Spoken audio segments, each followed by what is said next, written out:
आइए तन मन से एकाग्र भाव प्रभु के चरणों में समर्पित होते हुए अमृतमय कथा में प्रवेश करते हैं। 80,000 ऋषियों ने एक संकल्प लिया। कौन सा? बात किस समय की है? जब द्वापर युग अंतिम छोर की तरफ जा रहा था और कलयुग का प्रादुर्भाव हो रहा था। उस समय जैसे ही ब्राह्मणों ने देखा कि कलयुग तो अभी आया ही नहीं है, कलयुग के आने से पहले ही इस धराधाम के हर जीव कलयुग की कालिमा से ग्रसित होते जा रहे हैं।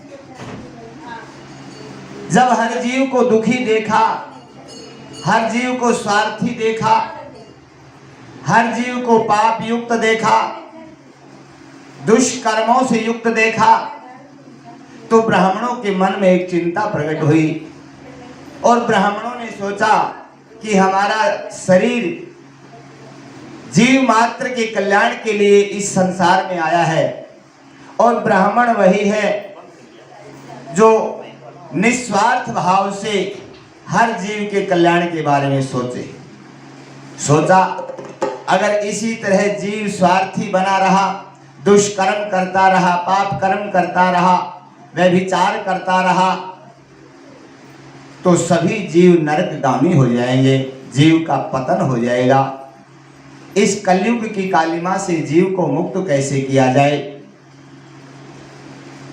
जीव मात्र की मुक्ति का उपाय सोचने के लिए श्री शौनक जी महाराज ने 88,000 ऋषियों के साथ एक दीर्घकालीन यज्ञ का संकल्प लिया।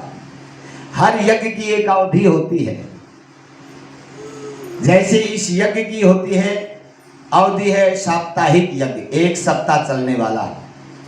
श्री राम कथा है 9 पारायण यज्ञ, कोई मासिक यज्ञ, कोई वर्ष पर्यंत यज्ञ, वार्षिक यज्ञ। लेकिन यहाँ इस यज्ञ की कोई अवधि नहीं है। दीर्घकालीन यज्ञ की यहाँ पर प्रतिष्ठा हुई, संकल्प लिया। और संकल्प क्या लिया कि जब तक कलयुग की कालिमा से जीव मात्र को हम मुक्त नहीं कर देंगे तब तक ये यज्ञ बंद होने वाला नहीं है। यज्ञ चलने लगा। अब यज्ञ में तो अनेक प्रकार के पंथों के, ग्रंथों के संत महात्मा ब्राह्मण आए हुए थे।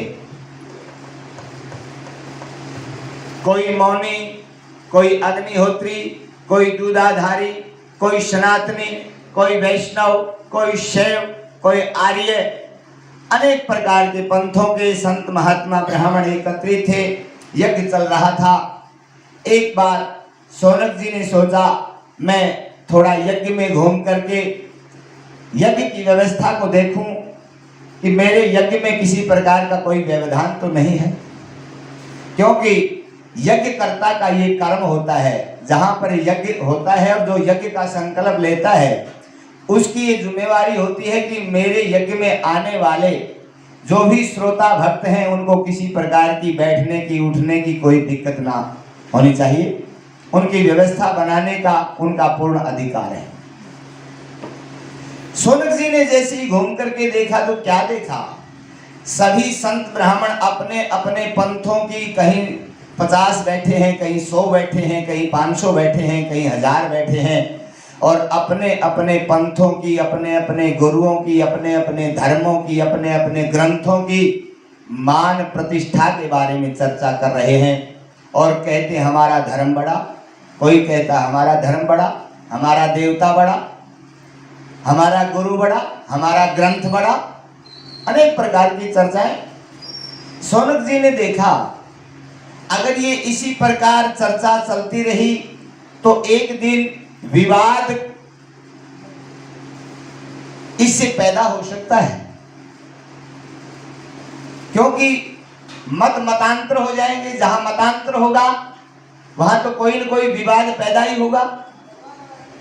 विवाद पैदा होगा तो मेरा यज्ञ सविधि संपूर्ण नहीं होगा, मेरा संकल्प अधूरा रह जाएगा। अब इस विवाद से मुक्ति कैसे मिले?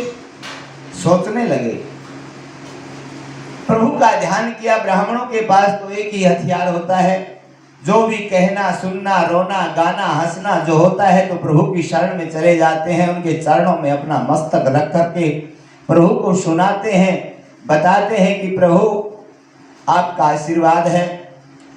इस समस्या से तो आप ही मुक्त करने वाले हैं, क्योंकि करने और कराने वाले तो आप हैं। हमारा तो एक माध्यम है, हम तो नाम मात्र हैं, हम कुछ नहीं कर सकते। उसी समय प्रभु की प्रेरणा से वहां पर सूत जी महाराज आ जाते हैं। सूत जी महाराज श्री वेद व्यास जी के शिष्य हैं और परम शिष्य होने के कारण सभी वेद वेदांगों का, शास्त्र पुराणों का उन्हें ज्ञान है। इतने बड़े विद्वान को जैसे ही सबने देखा, सौनकादि 88,000 ऋषियों ने श्री सूत जी को प्रणाम किया, एक व्यासपीठ का निर्माण किया, सूत जी को व्यासपीठ पर आसीन किया और सौनक जी ने करबद्ध प्रार्थना की, सूत जी महाराज, हमने कलयुग की कालिमा से जीव मात्र के कल्याण के लिए इस यज्ञ का अनुष्ठान किया है। आप वेद शास्त्र और पुराणों की ज्ञाता हैं, प्रभु की असीम कृपा आपके ऊपर है और प्रभु कृपा से ही आपके दर्शन हुए हैं, हमारा मार्गदर्शन करें। सूत जी महाराज मुस्कुराए, हंस करके कहने लगे, सौनक जी, आपने अपना जीवन धन्य बना लिया है। कैसे कि ब्राह्मण का शरीर तो परोपकार के लिए संसार में आता है। जो ब्राह्मण होता है उसे चाहे खुद कितना भी कष्ट हो, लेकिन वो हर समय जीव मात्र के कल्याण के लिए ही सोचता है। अब सूत जी महाराज ने कहा, कोई बात नहीं, मैं आपको एक ऐसी दिव्य कथा सुनाऊंगा जिस कथा के सुनने मात्र से ही जीव का कल्याण हो जाएगा। सौनक जी ने कहा, ऐसी कौन सी दिव्य कथा है? सूत जी महाराज कहने लगे, सौनक जी, ये वो दिव्य कथा है जो स्वर्ग के अमृत से भी बढ़ करके है। सौनक जी ने मुस्कुराते ही कहा, सूत जी, ये आप कैसे दावा कर सकते हैं कि ये कथा स्वर्ग के अमृत से भी बढ़ करके है? कोई प्रमाण है क्या? सूत जी ने कहा, हाँ, इसका एक बहुत बड़ा प्रमाण है, सुनाइए। सूत जी महाराज कहने लगे, सौनक जी, एक बार यही कथा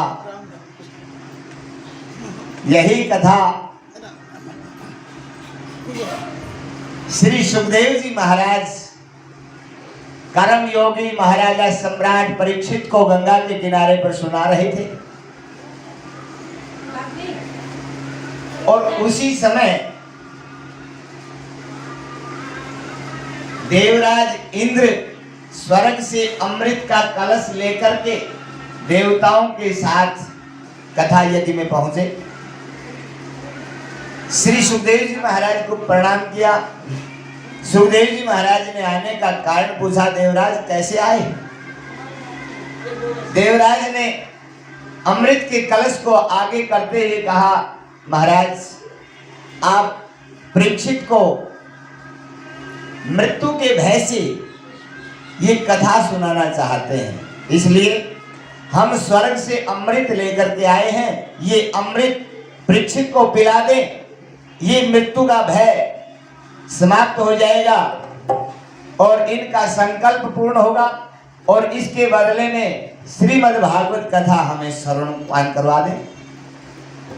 जैसे ये बात सुनी, श्री सुखदेव जी महाराज खिलखिला करके हंसने लगे, वारे देवराज, सौदा करने आए हो? अगर कथा सुनने आते तो कोई पाबंदी नहीं थी, आराम से यज्ञ में बैठ करके कथा सुन लेते। हम तो मुक्त कंठ से कथा बोल रहे हैं, कोई बात नहीं थी, लेकिन तुम व्यापारी बन करके आए हो। अरे कहाँ तो तुम्हारा ये अमृत कलश कांच का टुकड़ा और कहा ये हीरे जैसी अनमोल कथा।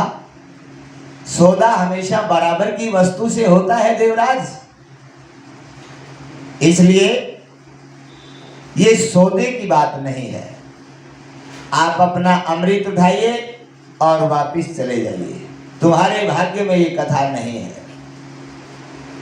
ये बात सुनकर के देवराज इंद्र हताश, उदास, निराश हुए, मायूस होकर के और ये कलश उठा करके ब्रह्मलोक में ब्रह्मा जी के पास गए। ब्रह्मा जी को प्रणाम किया, पितामह आज एक साधारण मृत्यु लोक के पुरुष ने हमारे अमृत का अपमान किया है। इस श्रीमद् भागवत कथा में ऐसा क्या है? आपको तो पता है जब हमने इस अमृत को निकाला था, प्राप्त किया था, कितना बड़ा देवासुर संग्राम हुआ था। भगवान ने भी 4 अवतार उस समय धारण किए थे। उस समय 14 रत्नों के साथ अमृत की प्राप्ति हुई थी। और आज मृत्यु लोक के एक साधारण जीव ने हमारे इस दिव्य अमृत का अपमान किया है। अब ये बात सुनी ब्रह्मा जी ने, ब्रह्मा जी भी खिलखिला करके हंसने लगे। वारे देवराज, इंद्र ने कहा पिता में हंसने की कौन सी बात है? ब्रह्मा जी ने कहा देवराज तुम अबोध बच्चे जैसी बात कर रहे हो, तुम मूर्ख हो, तुम्हें ज्ञान नहीं है। देवराज इंद्र मूर्तिमान हो गए। ब्रह्मा जी ने कहा देवराज, जो स्वार्थी जीव होता है उस जीव को अपने स्वार्थ की बात ही याद आती है, दूसरे के भले और बुरे के बारे में नहीं सोचता। जो स्वार्थी होता है वो अपने 2 रुपए के लाभ के लिए सामने वाले का चाहे 100 रुपए का नुकसान हो जाए कोई परवाह नहीं, उसको 2 रुपए का लाभ होना चाहिए। तुम उन्हीं में से हो। तुमने अपने स्वार्थ के लिए, दूसरे के बारे में तो कुछ जानते नहीं।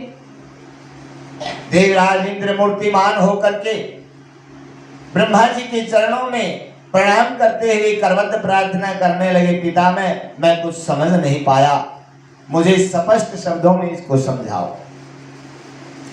ब्रह्मा जी ने वहां पर एक तराजू मंगवाया। तराजू के एक पल्ले में सभी वेद वेदांगों को, शास्त्र पुराणों को रखा और दूसरे पल्ले में श्रीमद् भागवत कथा को रखा। और जैसे ही रखा, श्रीमद् भागवत कथा जिस पल्ले में रखी थी वो पल्ला नीचे हो गया और सभी वेद वेदांग ऊपर उठ गए। ये चमत्कार देखा, फिर भी देवराज इंद्र समझ नहीं पाए। ब्रह्मा जी ने कहा देवराज अब भी समझ नहीं पा रहे हो? इंद्र ने कहा पिता में इसका रहस्य क्या है? इसका रहस्य बताइए। जब ब्रह्मा जी ने बताया देवराज ये साधारण ग्रंथ नहीं है, ये सभी वेद पुराण और शास्त्रों का मंथन करके श्रीमद् भागवत कथा का निर्माण हुआ है और ये स्वयं नारायण भगवान के मुख से इसका प्रादुर्भाव हुआ है। अनेक प्रकार से ब्रह्मा जी समझा रहे हैं, लेकिन देवराज इंद्र समझ नहीं पा रहे। आप कहते हैं कि इसका निर्माण सभी वेद शास्त्रों पुराणों से हुआ है, तो क्या वेदों की महत्ता नहीं, शास्त्रों की महत्ता नहीं? ब्रह्मा जी ने कहा है, लेकिन स्वार्थ जब तक आप निकालोगे नहीं और प्रभु का ध्यान नहीं करोगे, उसको हरे चित्त में नहीं बिठाओगे, तब तक ये बात आपकी समझ में नहीं आएगी। ब्रह्मा जी कहने लगे सुनो, ये कथा निगम कल्प तरोर गलितम फलम सुख मुखाद अमृत द्रव संयुतम पिबत भागवतम रसमालयम मुहुरहो रसिका भुवि भावुका। ब्रह्मा जी ने कहा ये वेद रूपी वृक्ष का पका हुआ फल है, और जिस फल को तोता मुख लगा देता है वो स्वतः ही मीठा होता है, और इस भागवत रूपी फल को तो स्वयं मित्रांगी भगवान सुखदेव जी ने अपने मुखारविंद से स्पर्श किया है, निकाला है, तो ये तो अमृतमय बन गया है। ये एक ऐसा दिव्य फल है जिसमें न तो छिलका है न गुठली है, रस ही रस है। इस रस को पीते रहो, पीते रहो, पीते रहो। जब तक पीते रहोगे तो भगवान हृदय चित्त में आकर के विराजमान हो जाएंगे और तुम्हारा चित्त जो है शुद्ध हो जाएगा। लेकिन फिर भी देवराज इंद्र पूर्ण रूप से समझ नहीं पाए। ब्रह्मा जी ने यहां अनेक उदाहरण दिए कि जैसे देवराज ने कहा वेदों से ही तो निकला है, तो वेदों की महिमा कैसे कम हुई। ब्रह्मा जी ने कहा वेदों की महिमा कम नहीं होती, लेकिन मैं आपको समझाता हूं, ध्यान दे करके सुनो। जिस प्रकार एक आम का फल होता है, जो आम का फल आम के वृक्ष से ही तो निकलता है, आम के वृक्ष पर ही पकता है, लेकिन कितना सुस्वादु होता है। अगर कोई ये कहे ये फल इतना मीठा है तो इसका पेड़ कितना मीठा होगा। हम उस आम को खाते हैं, कितना स्वाद आता है, कितना मिठास होता है, कितना रस होता है, लेकिन अगर हम आम के पेड़ के टहनी या पत्तों को चबाएं तो क्या रस आएगा। लेकिन वो रस कहां से गया, वो मिठास कहां से आया, वो तने टहनियों से होते हुए आम के फल तक पहुंचा। गया तो पेड़ से ही, लेकिन वो फल के अंदर जो रस आया उसकी एक अलग महिमा है। गन्ने के अंदर चीनी होती है, क्या गन्ना चूसने से चीनी का स्वाद आपको मिलेगा। दूध के अंदर मक्खन होता है, घी होता है, क्या दूध के अंदर उस मक्खन और घी का स्वाद आपको मिलेगा। कोई कहे दीपक चल रहा है, घी समाप्त हो गया, और बुद्धिमान आ जाए कि घी तो दूध से ही निकलता है, चलो घी नहीं तो थोड़ा दूध डाल दो। ये माताएं पूरी उतारती हैं, घी समाप्त हो जाए, और कोई माता समझदार आकर के कहे बहन कोई बात नहीं, घी समाप्त होगा, घी तो दूध से ही निकलता है, 1 लीटर दूध डालो, पूरी निकाल लो। क्या छनेगी पूरी। अनेक उदाहरण देख करके ब्रह्मा जी ने यहां पर समझाया। देवराज इंद्र की बात समझ आई और यहां से मायूस होकर के अपने अमृत कलश को लेकर के स्वर्ग में चले गए। श्री सूत जी महाराज कहते हैं ऋषियों, ऐसी मैं अमृतमयी दिव्य कथा आपको सुनाना चाहता हूं। शौनक जी ने पुनः करबद्ध प्रार्थना की, सूत जी महाराज इस कथा का प्रादुर्भाव कैसे हुआ, आप थोड़ा इसकी महिमा के बारे में थोड़ा बता दें, क्योंकि बगैर गुणों के जाने हम किसी वस्तु को भी नहीं खरीदते। कोई वस्तु बेचने वाला आता है तो 10 बार उसके गुणों का वर्णन करता है, इसमें ये गुण है, इसमें ये गुण है, इसमें ये गुण है, जब जाकर के हम उस वस्तु को ग्रहण करते हैं, खरीदते हैं।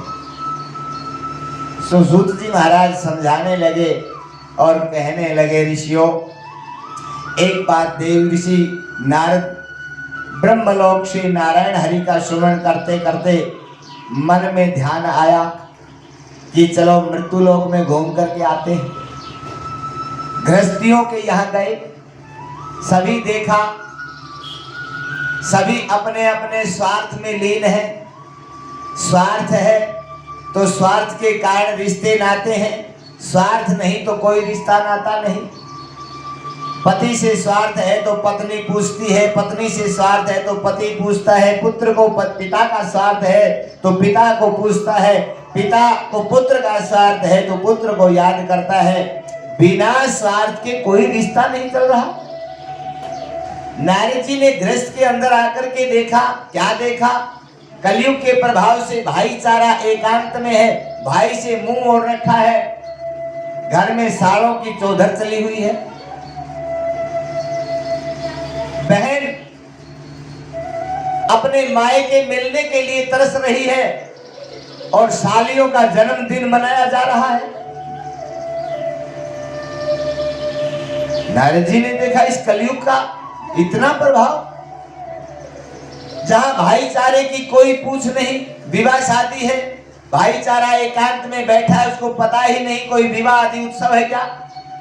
साले सालियों की अगवानी, उनकी चौधर, उनका सारा कारोबार संभाल रखा है। नारद जी दुखी हुए। चलो कोई नहीं, गृहस्थी तो खराब हो गए, संतों से मिलते हैं।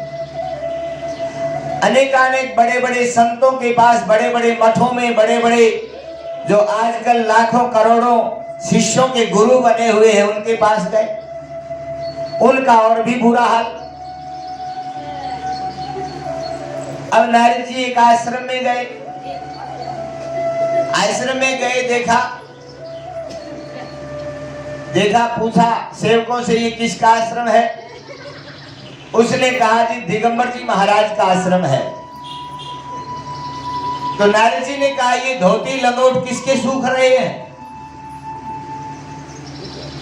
वहां से प्रणाम करके आगे निकले तो बड़े बड़े ट्रक सामान से भरे हुए लदान हो रहे हैं। वहां नारद जी ने पूछा ये किसका आश्रम है? सेवकों ने बताया ये त्यागी जी महाराज का आश्रम है। नाम त्यागी जी, और बड़े बड़े ट्रकों से व्यापार हो रहा है। अब आगे निकले तो आश्रम में क्या देखा? बच्चे किलकारी मार करके खेल रहे हैं। नारद जी ने पूछा ये किसके बच्चे हैं? सेवकों ने कहा ये ब्रह्मचारी जी महाराज के बच्चे हैं। अब नारद जी की खोपड़ी घूम गई। अरे इन संतों का तो गृहस्थियों से ज्यादा बेड़ा गर्क हो गया है। आज भी हम किसी संत के पास जाते हैं तो न उसके बारे में जानते हैं न पहचानते हैं। सिर्फ एक बहन दूसरी को कह देती है बहन मैं भी नाम लेकर के आई हूं, और हजारों लाखों शिष्य हैं, बहुत बड़ा आश्रम है, बड़ी बड़ी गाड़ियों में चलते हैं, सब तू भी नाम लिया। एक संत का ऐश्वर्य देख करके, उसकी प्रतिष्ठा देख करके, शिष्य कितने हैं, मान प्रतिष्ठा कितनी है, ऐसा देख करके हम उस गुरु के पास जाते हैं। लेकिन ध्यान रखना, सूत जी महाराज कहते हैं ऐसे गुरु तो नरकगामी होते ही हैं, वो शिष्य उससे भी ज्यादा नरक में जाते हैं। क्यों? क्योंकि हमारे बुजुर्गों ने कहा कि पानी पियो छान के और गुरु बनाओ। गुरु के बारे में पहले जान लेना चाहिए। इतनी कौन सी जल्दी है? हम थोड़ा सा भी कोई रिश्ता बनाते हैं संसार में, उसके बारे में हम 10 बार इंक्वायरी करते हैं, पूछताछ करते हैं। लेकिन गुरु शिष्य का तो एक बहुत बड़ा नाता है। गुरु शिष्य का, भक्त और भगवान का, इससे बड़ा कोई रिश्ता नहीं। और हम एक दूसरे के कहने पर चले जाते हैं। गुरु शक्ल भी नहीं जानता।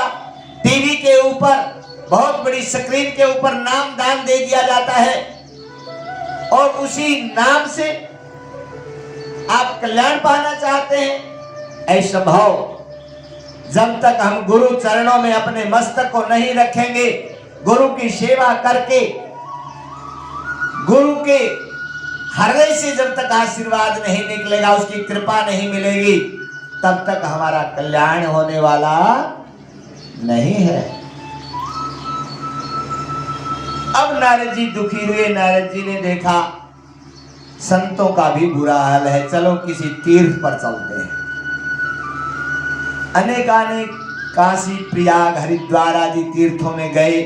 तीर्थों में क्या देखा, बड़े बड़े शराब के अड्डे, बड़े बड़े जुए के अड्डे, बड़े बड़े वैश्यालय वहां पर खुले हुए हैं। अनेकानेक मांसाहारी अड्डे बने हुए हैं। नारद जी बड़े दुखी हुए, तीर्थों का भी बुरा हाल हो गया है। यहां भी लोगों ने अपने स्वार्थ से अनेक प्रकार के व्यापार शुरू कर दिए हैं। तीर्थों में भी वो शुद्धता और सात्विकता समाप्त होती जा रही है। बड़े बड़े गंदे नाले गंगा आदि अमृतमयी पवित्र गंगा में छोड़ दिए जाते हैं। नारद जी दुखी हुए, प्रभु का स्मरण करते करते वृंदावन धाम से गुजर रहे थे। यमुना के किनारे पर आए, सोचा थोड़ा यमुना किनारे बैठ करके भजन करूं। मन खिन्न था। जैसे ही यमुना किनारे के पास बैठने के लिए तैयार हुए, एक अबला एक स्त्री की रुदन करने की, रोने की, चिल्लाने की, चित्कार करने की आवाज कानों में सुनाई दी। नारद जी ने देखा, मैं ब्राह्मण हूं, ये कौन अबला रो रही है? कोई बात नहीं, मैं ब्राह्मण हूं, पहले इस अबला को क्या कष्ट है, इसे कष्ट मुक्त कर दूं, क्योंकि जहां रोना धोना होगा वहां भजन थोड़ी होगा। भजन तो शांति से बैठ करके होता है।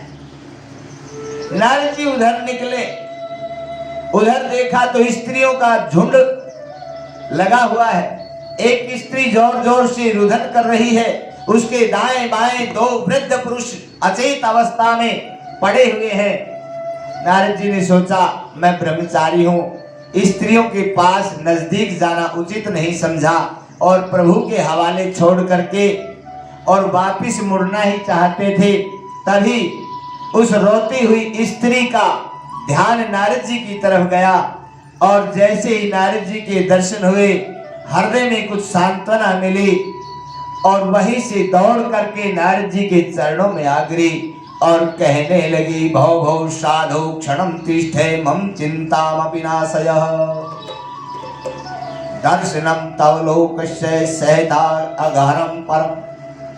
हे ब्राह्मण देवता, हे देव ऋषि, आपके दर्शन मात्र से ही मेरे चित्त में शांति प्रकट हुई है, इसलिए आप ब्राह्मण हैं। हे महाराज, आपके आशीर्वाद से तो बड़े बड़े पाप नष्ट हो जाते हैं और ब्राह्मणों के आशीर्वाद से तो वो पाप नष्ट हो जाते हैं जो बगैर भोगे मिट नहीं सकते भाई। लेकिन ब्राह्मण का अगर आशीर्वाद मिल गया तो वो जीव भी पाप मुक्त हो जाता है।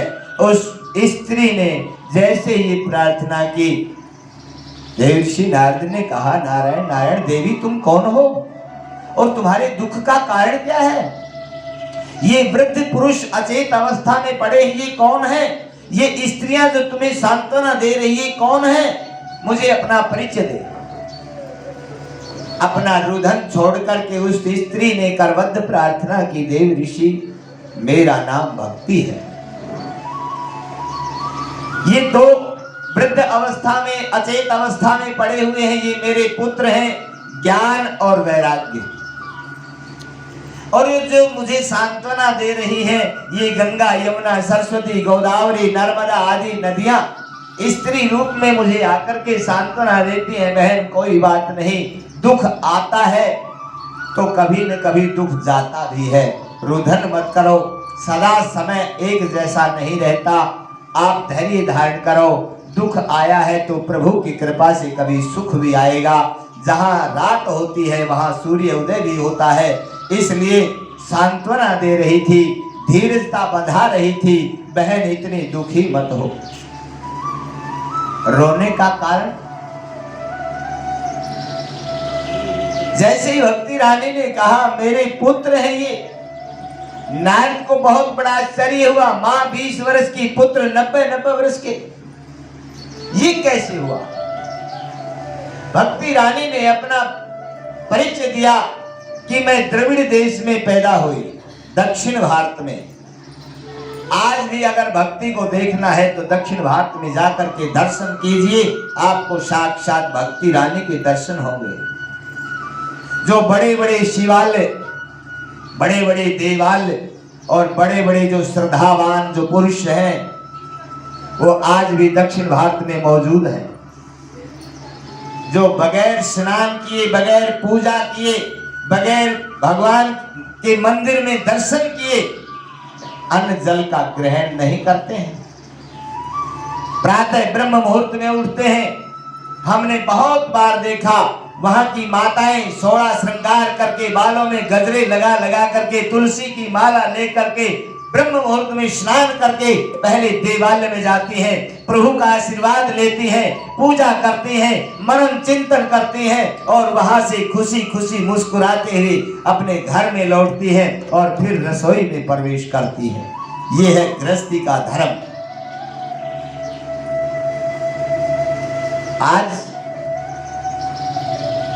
आजकल का तो इतना मॉडर्न जमाना आ गया है, बस इसका तो परमात्मा ही रखवाला है। आप जानते हैं, मैं ज्यादा नहीं कहूंगा क्योंकि समय का भी थोड़ा अभाव है।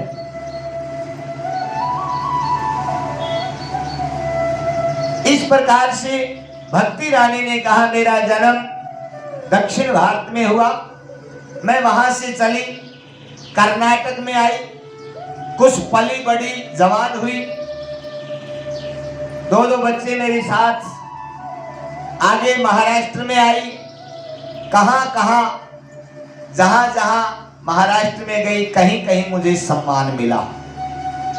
लेकिन जैसे ही गुजरात में प्रवेश हुआ मैं पुनः वृद्ध हो गई और मेरे दोनों बेटे भी वृद्ध हो गए।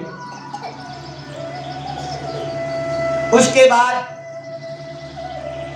जिस प्रकार से मैं घसीटते हुए प्रभु का सुमरण करते हुए अपने दोनों बच्चों को साथ लेकर के श्री वृंदावन धाम तक पहुंची, यहां मैं तो पुनः जवान हो गई, लेकिन ज्ञान और वैराग्य मेरे दोनों पुत्र ज्यों के त्यों पड़े हैं। आज भी दक्षिण भारत में भक्ति जीवित है, ज्ञान और वैराग्य भी जीवित है। उसके बाद चलो कर्नाटक में भी इतनी बड़ी श्रद्धा है। हमने कर्नाटकों के बहुत शहरों में भ्रमण किया, कथाएं भी की, लेकिन आज भी वहां पर अगर परमात्मा देखना है तो लोगों के हृदय में देख सकते हैं, इतनी श्रद्धा। महाराष्ट्र में हर रोज जाते हैं, कोई दूर नहीं, पहले दूर होता था, आजकल कोई दूर नहीं।